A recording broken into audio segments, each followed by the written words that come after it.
VR is such a powerful storytelling medium because it just takes you somewhere. Broken Spectre is a narrative game that starts with a phone call. You are playing as Casey, and your father went missing on a mountain when you were just a kid. And the phone call comes from your father.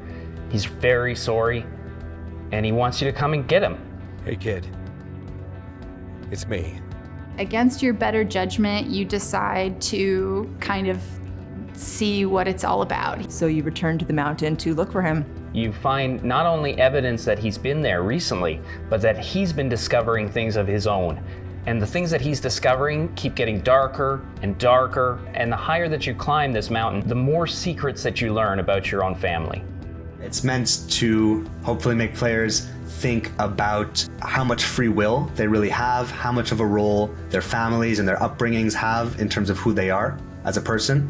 The reason that we wanted to make this project as immersive as possible is because we didn't feel that Broken Spectre could be told in any way except all around you. One of the things that is the most important aspect of this game is that it is you in the body of our protagonist, Casey. You are choosing every action that she makes, and the ownership of those choices is what really is part of the game. You're not abstracted through buttons. You don't have a screen that's separating you. You are surrounded by her reality, and you are hearing her voice in your head many times as she relives some of the memories that she brings with her to the mountain. The monster on the mountain.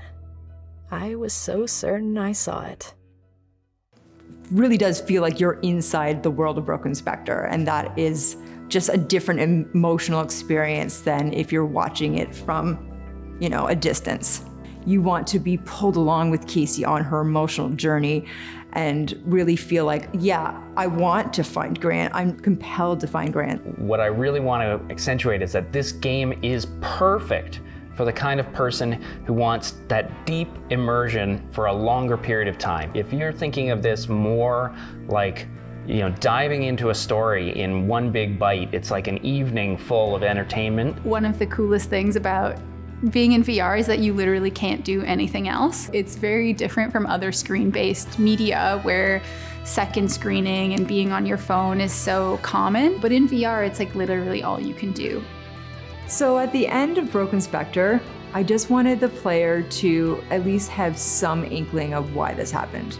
Horror is such a tricky thing because it often ends badly, and that is not generally the ending that most people want, especially when you're putting yourself in the protagonist's shoes, right? It's a little different when you're watching it happen to somebody else, but it's you. So making it an interesting journey, and that at least you learned why it's happening.